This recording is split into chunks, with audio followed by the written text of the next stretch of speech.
Hello everyone, welcome back to our channel. ఇవాళ వీడియోలో మరొక స్వీట్ ఐటెం చూద్దాము. మనలో చాలా మందికి జున్ను అంటే చాలా ఇష్టం ఉంటుంది, కానీ జున్ను పాలు అనేది మాత్రం ఎప్పుడు పడితే అప్పుడు మనకి దొరకదు.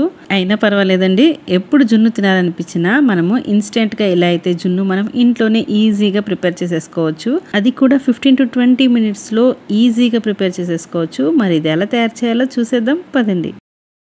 ఫస్ట్ ఒక బౌల్లో 1/2 లీటర్ చిక్కటి పాలు తీసుకోవాలి. ఫుల్ క్రీమ్ మిల్క్ తీసుకున్నాను నేను ఇక్కడ. నెక్స్ట్ ఇందులో 150 గ్రామ్స్ తురిమిన బెల్లాన్ని వేసుకుంటున్నాను. ఇలా వేసుకోవడం వల్ల త్వరగా కరిగిపోతుంది పాలల్లో. మీరు కావాలనుకుంటే ఈ ప్లేస్లో పంచదారనైనా యూస్ చేసుకోవచ్చు. ఇప్పుడు ఈ బెల్లం మొత్తం కరిగేలాగా బాగా కలుపుకోవాలి. ఈ స్వీట్కి మనకు కావాల్సిన మెయిన్ ఇంగ్రీడియంట్ అయితే ఇక్కడ చూస్తున్నారు కదా, ఇది జున్ను పౌడర్. మనకి బయట మార్కెట్లో దొరుకుతుంది. సో ఈ ప్యాకెట్ కానీ మన ఇంట్లో పెట్టుకుంటే మనకి ఎప్పుడు జున్ను తినాలనిపించినా అప్పుడు చేసేసుకోవచ్చు ఇన్స్టెంట్గా. నేను ఇక్కడ ఒక ప్యాకెట్ మొత్తం కూడా ఈ 1/2 లీటర్ పాలల్లో వేసేసుకొని మొత్తం కూడా కలుపుకుంటున్నాను.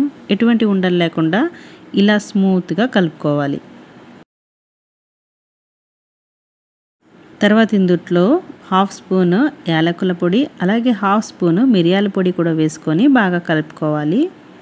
ఇక్కడ పాలు అయితే పచ్చి పాలేనండి తీసుకుంది, కాచి చల్లార్చిన పాలు కాదు. 1/2 లీటర్ చిక్కటి పాలు తీసుకోవాలి. ఎటువంటి నీళ్ళు అయితే కలపకూడదు, అలా కలిపితే జున్ను గట్టిగా రాదు. ఇక నేను బాగా కలుపుకున్న తర్వాత ఒక గిన్నెలో పోసుకుంటున్నాను. నెక్స్ట్ స్టవ్ ఆన్ చేసుకొని ప్యాన్ పెట్టుకొని అందులో 2 గ్లాసుల వరకు వాటర్ పోసుకొని ఒక స్టాండ్ ఒకటి అరేంజ్ చేసుకొని గిన్నెని ఈ విధంగా పెట్టుకోవాలి.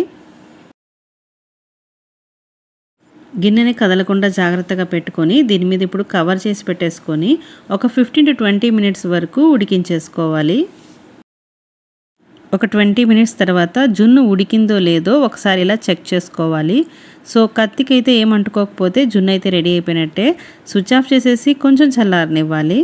ఇక్కడ చూస్తున్నారు కదా, చల్లారిపోయిన జున్నునైతే తీసుకొని మనం ఈ విధంగా సైడ్ ఎడ్జెస్ మొత్తం కూడా ఒక్కసారి కత్తితో అలా కట్ చేసుకుంటే ఈజీగా డిమోల్డ్ అయిపోతుంది అనమాట. ఇలా కట్ చేసుకున్న తర్వాత చిన్న చిన్నగా పీసెస్గా కట్ చేసుకొని సర్వ్ చేసుకోవచ్చు. చూస్తున్నారు కదండి, జున్ను పాలు లేకుండానే మనము ఈజీగా ఇంట్లోనే ఇన్స్టెంట్గా జున్ను ఎప్పుడు కావాలంటే అప్పుడు ఈ విధంగా ప్రిపేర్ చేసేసుకోవచ్చు. మీకు కావాలనుకుంటే దీన్ని కొంచెం సేపు ఫ్రిడ్జ్లో పెట్టి కూడా చల్లగా కూడా సర్వ్ చేసుకోవచ్చు. అంతేనండి, సింపుల్గా మనము జున్ను పాలు లేకుండానే జున్నునైతే ఇంట్లో ప్రిపేర్ చేసేసుకున్నాము. వీడియో నచ్చితే లైక్ చేయండి, అలాగే మరిన్ని రెసిపీస్ కోసం మన ఛానల్ని సబ్స్క్రైబ్ చేసుకోండి. మరో ఇంట్రెస్టింగ్ రెసిపీతో మళ్ళీ కలుసుకుందాం. Thank you for watching. Have a nice day.